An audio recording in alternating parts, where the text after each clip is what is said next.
And I would like to welcome all the people in the Zoom, the people of Zoom, and the people here in the room. I am almost moved. Today I am meeting for first time many people that I have been interacting a lot on the internet. It's amazing that we are all here today, and it's a pity that some of you didn't join us physically, but it will be good anyway. And I want to thank many people, but my role now is only to go through the program and give a bit of practical information before I give the word to our amazing program chairs, Karima and Chris. And the most important thing that I want to tell you, that the program is on the website. You can go there yourself. What we don't have on the website, that we will have a reception here. At the end of the day, there will be food and drinks for those who are present. And otherwise, everything is written on the website. Some problems, for sure, we will have some technical problems and challenges, but we will solve. So it's my pleasure now to give the word to Karima and Chris, who has been the organizer of this workshop, and they will do an introduction for us. And here I have Bara, who is the co-chair of the action, and for anything, contact me, contact Bara, and not least we have our Vineke, who is doing everything, so he has control. I have not, but together we will manage. So thank you very much, and please, Chris and Karima, the word is yours.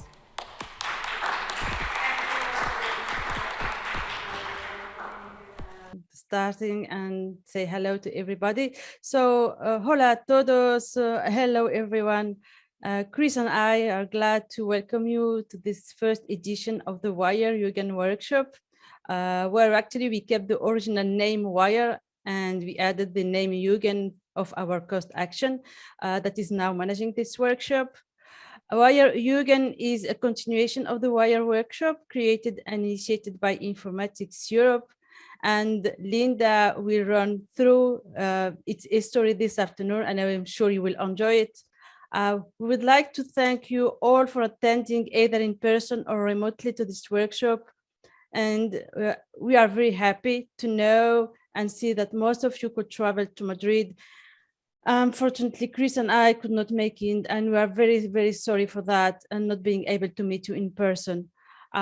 We hope that we will be able to meet you in the next WIRE-EUGAIN workshop or any other event related to EUGAIN. For this first edition of EUGAIN and WIRE-EUGAIN workshop, we have decided to focus on sustainability, specifically how to retain women and girls in computer science in all career stages. This year, particularly, we will emphasize on the stage from school to university, and the next year we will focus on the stage from bachelor and master's to PhD, and the third year on stage from PhD to professor. We have done our best to involve all the actors concerned by sustainability in gender balance, and to see how we can progress in a more scientific approach and extend the discussion about diversity. We hope that you will enjoy the program that we have prepared for you.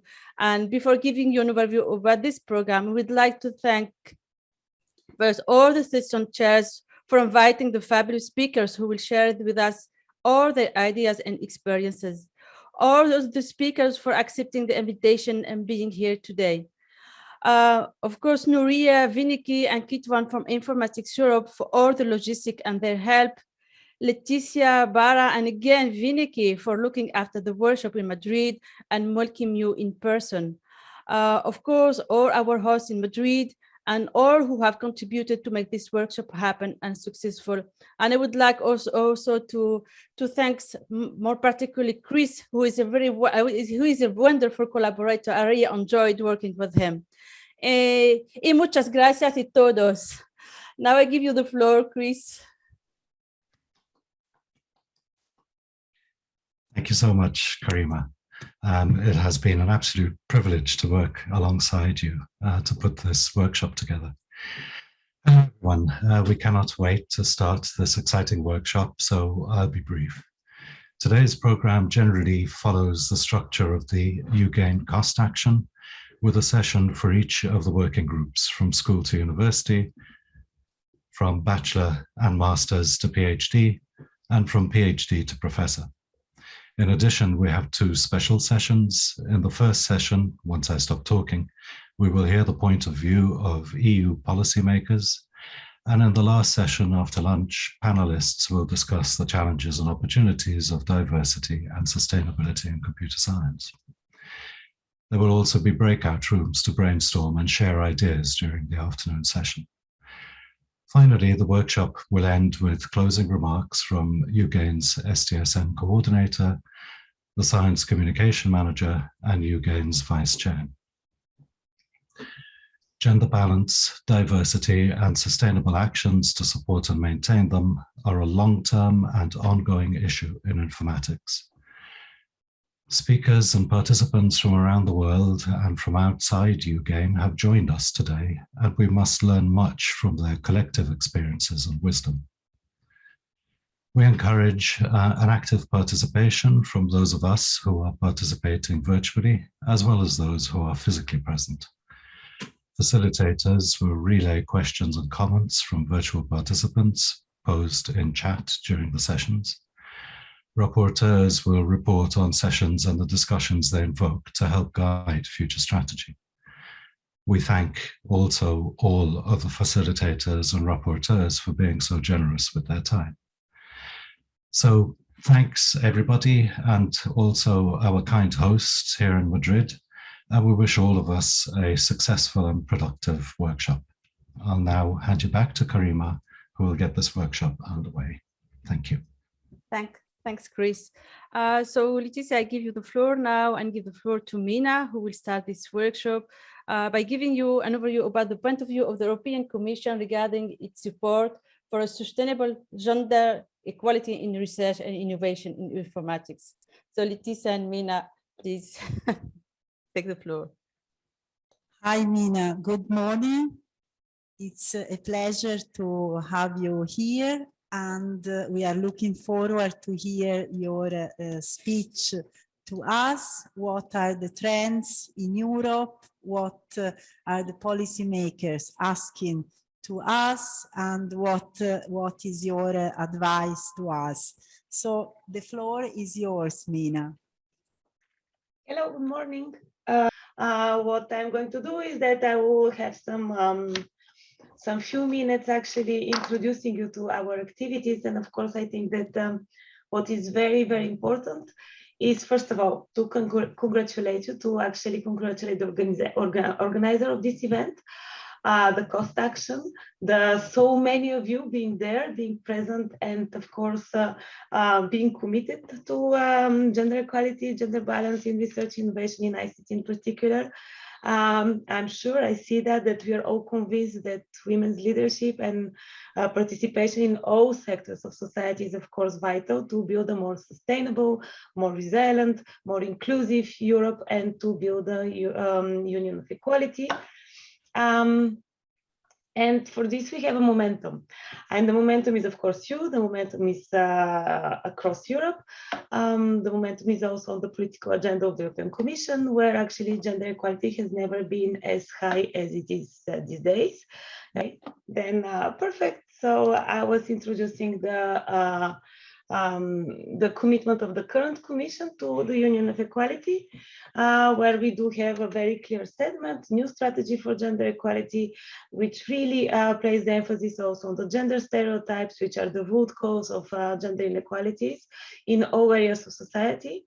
And we do see that despite this momentum, despite this commitment, despite the ongoing work of many projects, consortium networks, etc., there are lots of structural barriers and stereotypes that persist and that actually affect and prevent women from their full participation in science, innovation, ICT, and many other areas, which are actually vital for shaping the green and digital transitions and to ensure sustainability.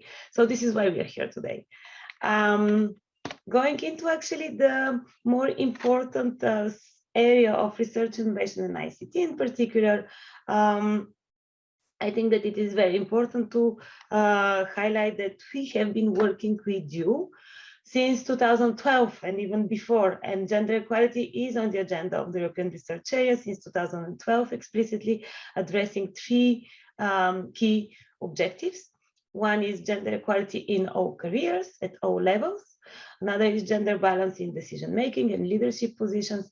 And the third one is what we call the integration of gender dimension in research and innovation content, where, for instance, of course, we know that considering gender aspects in fields like artificial intelligence or robotics can help eliminating biases and making innovation more beneficial for everyone in the society. And we know that this is why we are also here. Without gender equality and diverse teams, we risk creating digital products and services that do not fit all of us, and that actually perpetuate inequalities. So building on these three objectives that I mentioned is today our key instruments to promote sustainable change, to promote and achieve long-term sustainable advancement in gender equality, and in particular in those areas where women are still severely underrepresented, such as in the field of ICT. So we have been funding many organizations, more than 200, some of them ICT and STEM intensive research and innovation organizations, and we have created a huge community of practitioners. And still, when we actually look into the state of play, when we look into our upcoming She Figures edition to be published next month, we do see that actually, and She Figures, of course, apologies for those who do not know, is our key flagship for measuring gender equality in research and innovation and for monitoring the state of play research and innovation in Europe and actually beyond. And we do see that there are still persisting structural barriers, and that actually facts are showing that indeed there are many, many barriers and issues, gender gaps issues to be addressed in all areas. So we have reached, looking at the numbers, we have reached gender equality among PhD graduates in all disciplines combined. But when we look into specifically the field of ICT doctoral graduates, then we are at less than 30%, which is largely not enough. We do know that only 2 out of the 10 ICT specialists reach the labor market.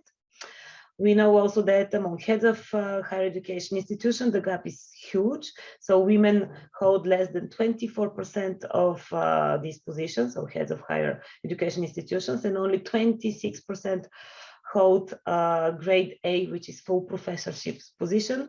Even more striking in the area of ICT, only 8% of the full professors are women in Europe. So to actually come with even more striking number, women are significantly underrepresented among the patent holders and inventors. Only 10% of the patent applications these days come from women. And last but not least, the current pandemic had also had very disproportionate impact on women researchers, research productivity and output. And we are currently looking more in depth into actually the more long-term consequences that the pandemic has on women researchers. So clearly, this situation renders even more pressing the need to reaffirm gender equality and diversity as shared values and principles for all of us within the framework of the new European Research Area, which is built on a communication adopted already 1 year ago, but discussed with member states. And the ERA policy agenda is actually currently defined while we speak with member states at the ERA Ministerial Conference in Ljubljana yesterday and today. So within the European Research Area, we work with member states, with organizations, universities, research and innovation organizations, research funders to develop and implement gender equality plans, sustainable gender equality plans, open up our policies to inclusiveness, intersections with social categories such as ethnicity, apologies for this, ethnicities, sexual orientation, disabilities, etc. And what is very important is that this approach for sustainable institutional change, which builds on a set of actions and which is implemented through gender equality plans, is also very much the key instrument considered at national level by member states as the most impactful instrument to promote a cultural change. And we know that cultural change, this takes time. So building on this political commitment, current momentum, ongoing work, projects and new stakeholders being fully involved, we have decided with Horizon Europe to go beyond, to further strengthen our commitment to gender equality, not only on paper, but also with facts and efficiently. So we have worked towards 3 new important developments, and I will just pass very briefly through one of those. The 3 elements that are important to consider in terms of application to our framework program is that in order for a public entity to be eligible for funding, the public entity must have a gender equality strategy. So we do consider that this is a minimum criteria, eligibility criteria for all research and innovation organizations in order to receive European funding. Second novelty is that the integration of gender dimension, meaning the consideration of the impact of your research on women and men, on girls and boys, or male and females, becomes now a mandatory requirement for all research in Horizon Europe, except in very few cases where this might not be applicable. And then also the gender balance in research teams becomes a ranking criteria. Now, very briefly, because I'm pretty sure that you're familiar with this probably, or if not, you must be familiar if you're interested in applying in European funding, the gender equality plans. So as I said, public bodies, research organizations, or higher education institutions which are established in a member state or associated country must have a gender equality plan. And such a gender equality plan should build on 4 mandatory process-related requirements. And these are all extremely important in order to ensure a process in setting in place, sustaining, monitoring, and developing a gender equality plan. And these are, so first requirement, a gender equality plan must be a public document, which is endorsed by the top management and which is published on the institution's website. There must be dedicated resources, of course, reserved to the time, to the work, etc., of the institutions on gender equality. The plan should be built on the data collection on the basis of sex and gender disaggregated data for all staff within the organization, and this should build also, this should fit annual reports for on the state of sex and gender data within the organization. And of course, the 4th mandatory requirement is what we also, of course, do very well under your project is the training and the capacity building. So making sure that the organization, the staff within the organization is aware of the gender inequalities and is engaged in tackling gender biases and through specific workshops, for instance, network creating, discussion of this type, etc. We also do recommend 5 additional areas which are thematic to be covered within each gender equality plan. But of course, one should know that the gender equality plan, there is no one-size-fits-all approach. There should all be tailor-made to the type of the institution, the gender inequalities within the institution, and of course, the commitment to tackle those. So these are the 5 areas that we do consider as a minimum to be addressed. Work-life balance, of course, in organizational culture, gender balance in leadership position, gender equality in recruitment and career progression, integration of gender dimensions. So you see that these are all linked around our 3 key policy objectives, and something that came more recently on the agenda in terms of explicit discussion is the need to address gender-based violence, including sexual harassment, which unfortunately occur also in the academic circles. We do provide very clear guidance because we want you and every institution to be on board and to be eligible for Horizon Europe. So we have worked under what we recently established as a European Knowledge and Support Facility, helping us develop some very good best practices, concrete examples actually on around all of the different building blocks of the gender equality plans. So really very useful tips depending on the type of organization, such as, and also the thematic orientation of the organization.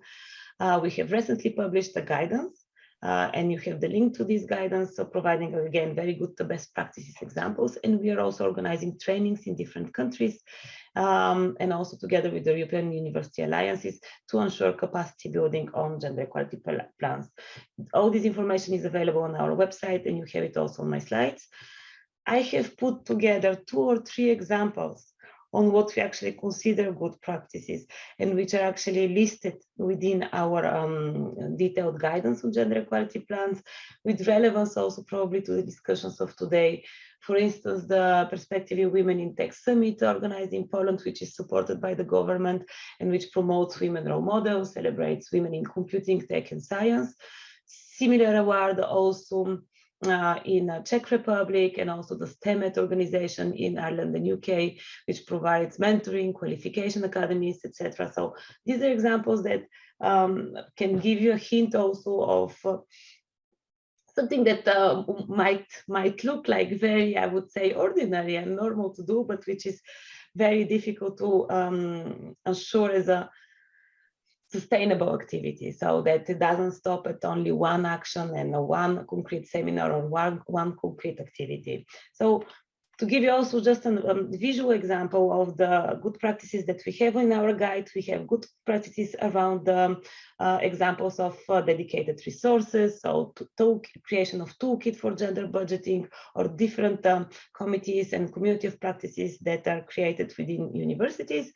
I would not go through, this is just for you to have an appetite to this guide, detailed guide that we have, and to actually the wide variety of actions and tips that might be promoted to ensure actually a sustainable action in, as I said, in developing, but most importantly in sustaining a gender equality strategy at organizational level, which is a key instrument, and which we have, of course, measured as having a very positive impact, not only at the transformation at the organizational level, but also within the research and innovation ecosystem at national and regional level.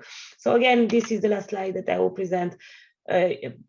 Another example of training and capacity building actions within different sets of universities, establishment of communities of practice, different modules on unconscious bias. Actually, the module developed under our project, the H2020 SAGE project within the Trinity College Dublin, is an extremely interesting one on unconscious bias, and I really encourage you to have a look.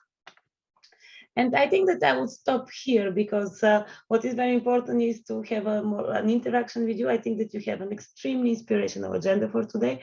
I'm personally interested in attending those sessions, and I can, once again, I can only congratulate you first for organizing this, of course, organizers, and also for being here and sharing your experience and practice. So can we agree that I stop here, and then I'm open to your questions?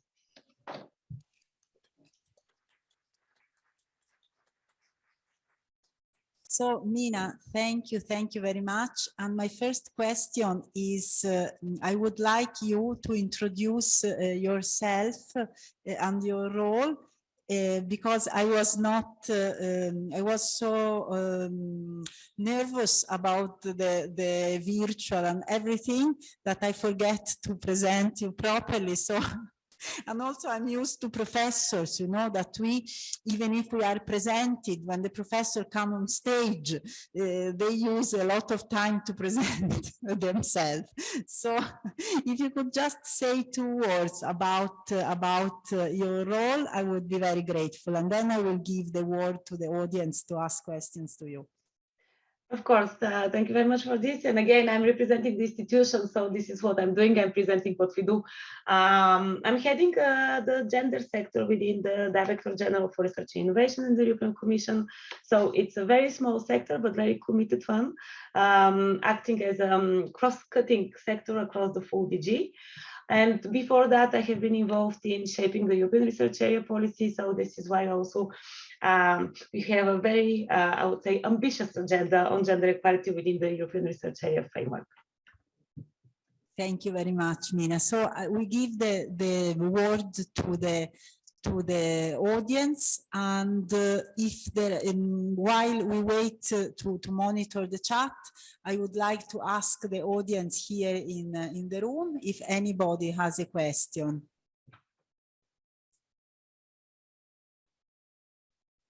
Okay. I have many questions. Vineke, do we have questions in the chat? Not yet. Then I will ask you the most, so while I was looking your presentation, Mina, now, I see that you are like doing for us the work we should do now with our deliverable 2 of the projects, because we have to show that we know which are the best practices in Europe, which are the most successful projects. So your presentation is extremely useful for us to make the baseline about where Europe is now, where the world is now.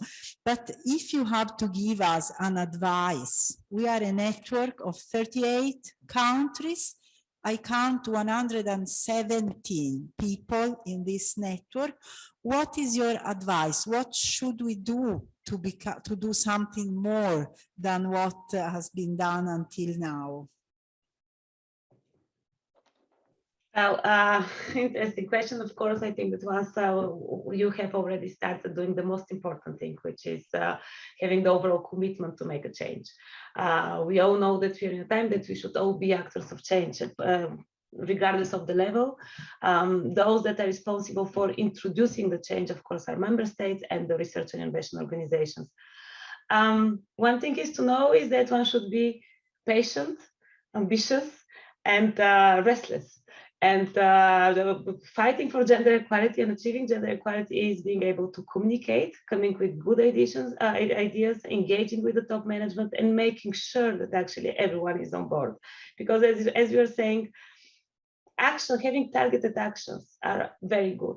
But if they do not fit into an overall strategy and commitment from the top management and from all actors involved, this would not make the change. This would not make a change sustainable. So I think that what is very important is to make the connection between all your different deliverables and work packages and work together and be sure that each of you learn from each other and adapt whatever the best practices at institutional level to their own working environment. As I said, there is no one size fits all. The most important thing is to be aware, to have the network, and to reach the top management to make sure that actually there is the commitment and also the resources to make a change. So I think that you're already doing a lot, and it's fantastic. Very often when we work with different universities and organizations, we ask them to actually be an actor of change in their own research and innovation environment. And so liaise with the different research and innovation actors, with research funders, with ministries, and everyone acting as an ambassador for change. And this is how I think that we should achieve significant progress. And again, just to emphasize that we do, and you can see it also at the level of the Commission, we do have targeted actions.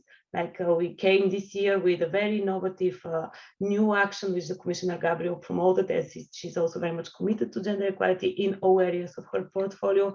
It's the Women Tech EU initiative, where we actually provide funding support to women-led tech startups. So this is new. This, of course, is a measure to address the huge gender gap into this area.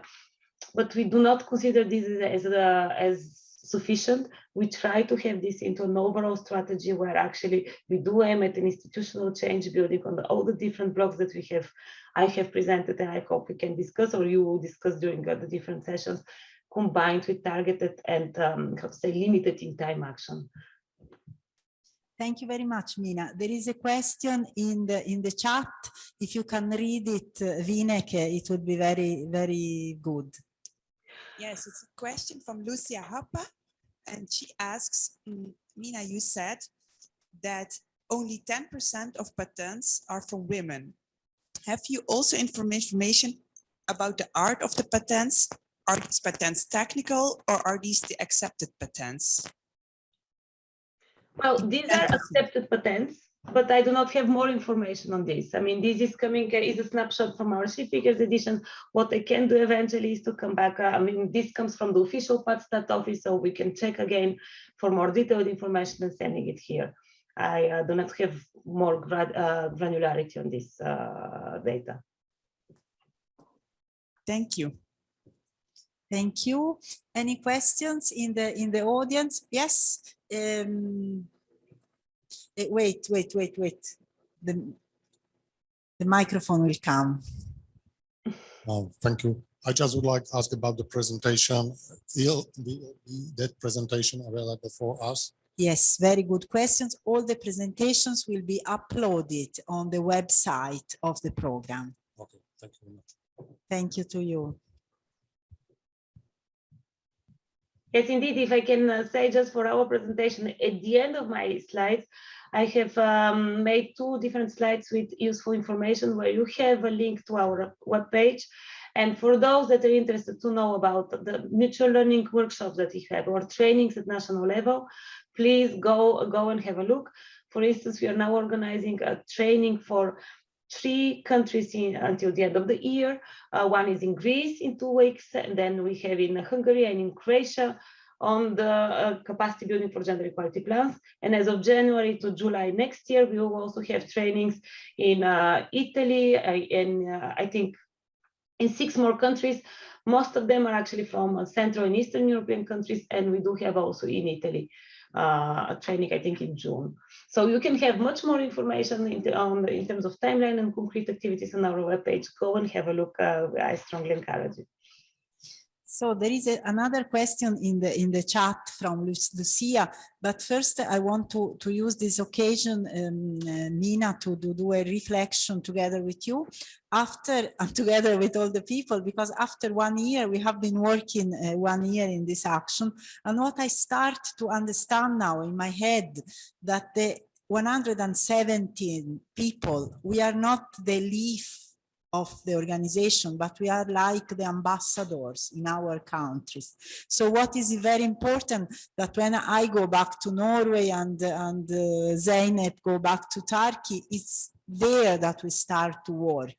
We start to connect, we start to find out what is going on in our countries, and we start to influence what is going on in our countries, because between us, we know what the best practices are and what the successful projects are.